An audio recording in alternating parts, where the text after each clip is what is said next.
What started as a routine oversight hearing quickly turned into a tense confrontation when Congressman Jason Crow began asking Defense Secretary Pete Hegseth about one of his closest advisors. Crow wasn't interested in military strategy or the war in Iran. He wanted answers about access, influence, and whether someone operating inside the Pentagon had bypassed the scrutiny normally required for positions of power. Thank you, Chairman. Mr. Secretary, I want to go in a little bit different direction. Timothy Parlatore served as your private attorney, correct? Correct. And Mr. Parlatore also served as private attorney for President Trump's campaign, correct? I'm not privy to every professional position that he's held. Well, I'll help you out. He did. And you appointed Mr. Parlatore as your senior advisor, correct? He does reserve duty on behalf of the Navy. His title is senior advisor. You gave him that title, correct? And I would count him as very much an advisor of mine. Yep. He travels with you, correct? Tim Parlatore has been a long-term friend. He's a great patriot. He travels with you. That's not what I asked. I reclaim my time. He travels with you, doesn't he? He travels with you, doesn't he? Correct? There's public Instagram that shows this. Just say yes. Yes, of course. Okay. He sits in meetings with you and advises you, doesn't he?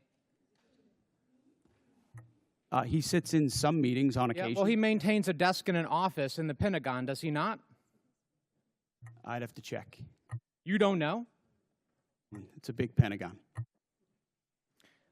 You directly commissioned Mr. Parlatore in the Naval Reserve as a Navy commander in March 2025, did you not? I was very proud to do so. And when you did, because he's a Navy Reserve officer, he didn't have to go through the PPO process, the White House Presidential Personnel Office, right? He wasn't vetted by a White House PPO. Uniformed service members don't get vetted by The answer is yes. He didn't have to be vetted by a White House PPO. He didn't go through the Senate confirmation process either, did he? The answer is no. I don't know what you're getting to, but Tim is a fantastic I'll tell you what I'm getting to. The answer is no, right? He does great work. Okay.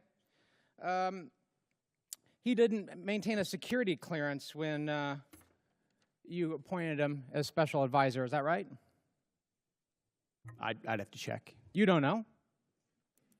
I mean, anybody that has access to sensitive material is going to have the appropriate clearance. Okay, so when you appointed him as special advisor, he had a security clearance?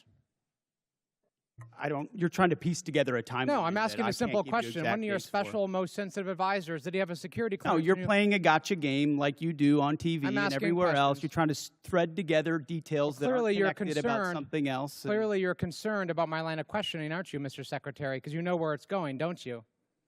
I think you do. So does Mr. Parlatore represent foreign governments? He has a private law practice, does he not?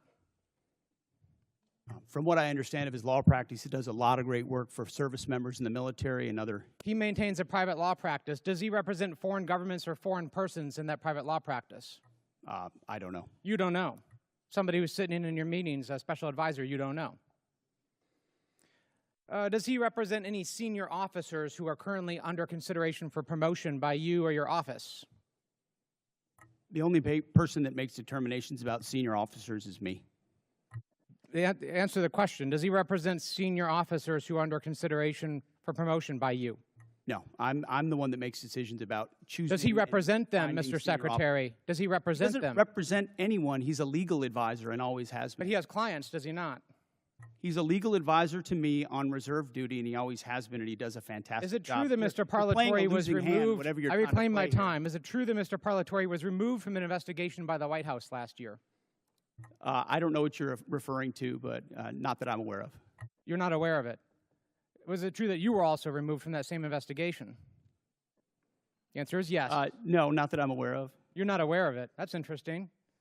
Well, is it true that Mr. Parlatore disparaged President Trump? I don't know what you're referring to, but no. Is it true that Mr. Parlatore was accused by President Trump and his lawyers of lying? What you're accused of is a cute line of questioning that's going nowhere.